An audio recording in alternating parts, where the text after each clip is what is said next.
साथियों, आज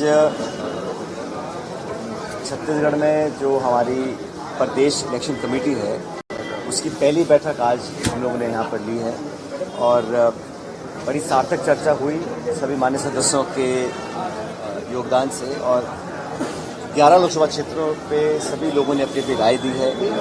हमारे नेता प्रतिपक्ष और प्रदेश अध्यक्ष जी हम सब ने एक रूपरेखा तैयार करी है।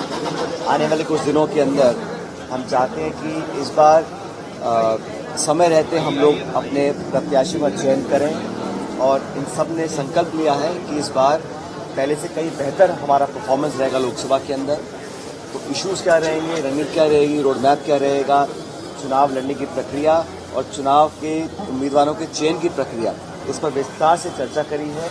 और मुझे खुशी है कि जो कांग्रेस के नेता, कांग्रेस के पदाधिकारी, पार्टी संगठन के सभी हमारे मेहनतकश नौजवान लोग और सभी लोग इस बात पर एक मत हैं कि 10 साल की जो भाजपा की सरकार केंद्र में है उसकी रिपोर्ट कार्ड के आधार पर उनकी परफॉर्मेंस को दिखाते हुए जनता के बीच में जाएंगे और पहले से कहीं ज़्यादा बेहतर परफॉर्मेंस कांग्रेस पार्टी की रहेगी। ये सभी नेताओं ने आज अपने विचार व्यक्त किए हैं और मुझे खुशी इस बात की भी है कि जो हमारा कार्यकर्ता है यहाँ पर हम सरकार नहीं बना पाए, उसका खेद और दुख हम सबको है, लेकिन जो कार्यकर्ताओं में जोश है, नेताओं में जो इच्छा शक्ति है और संकल्प है, जो विल पावर है ये अगले चुनाव जीतने की, इससे मुझे पूरा विश्वास है कि हमारा अच्छा परफॉर्मेंस रहेगा। और जो जनता के इशू हैं, जो आज जिन मुद्दों को लेकर कांग्रेस जनता के बीच जाना चाहती है, वो सारे मुद्दे प्रासंगिक हैं।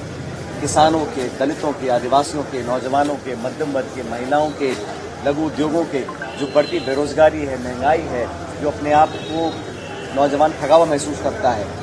आज़ाद भारत के इतिहास में सबसे ज़्यादा बेरोजगारी देश में है तो आज है।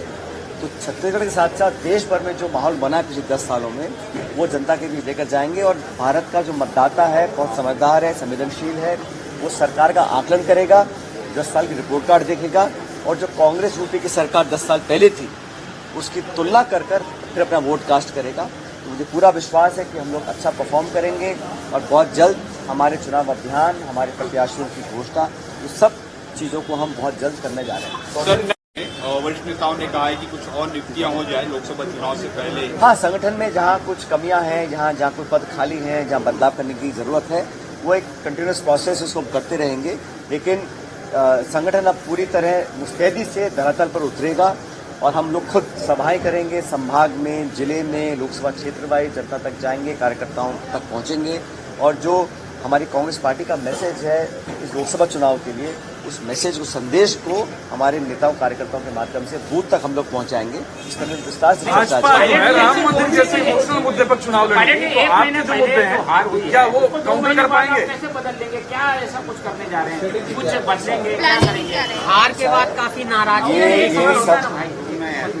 ये धारणा फैलाई गई थी पहले कि भाजपा चुनाव जीतती है, लेकिन बीजेपी को हम लोगों ने हराया, हिमाचल प्रदेश में हराया, कर्नाटका में हराया और अभी जैसे मैंने कल कहा राजस्थान में सरकार को बने 1 महीना हुआ है, वहाँ पे उपचुनाव हुआ।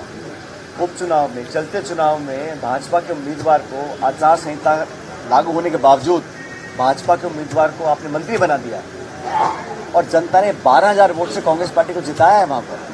तो ये जनता बड़ी विवेक से अपने मत का प्रयोग करेगी और जो लोग बड़े अति आत्मविश्वास में आज खोए हुए हैं उनको ऐसा नहीं होना चाहिए।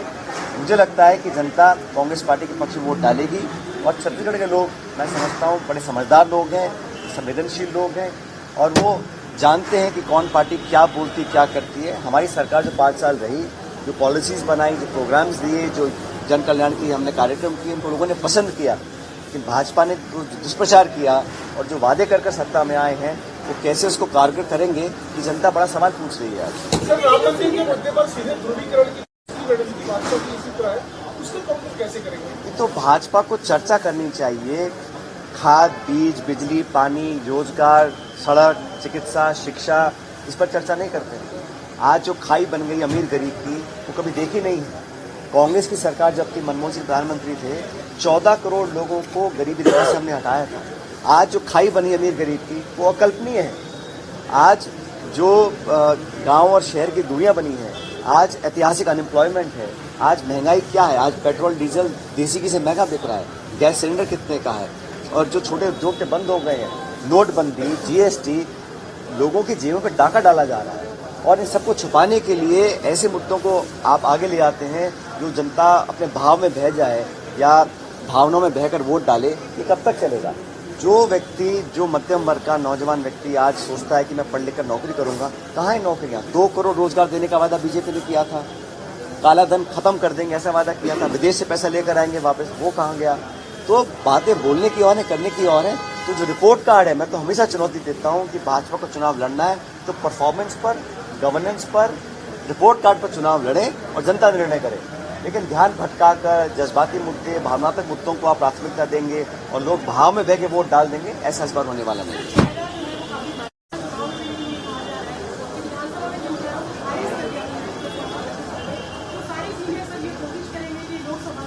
देखिए, चुनाव में व्यक्ति हारते भी हैं, जीतते भी हैं, लेकिन इस लोकसभा चुनाव में जो हमारे प्रक्रिया चयन की है, उसमें जो सबसे जीतने वाला उम्मीदवार होगा उसको हम टिकट देके पाएंगे।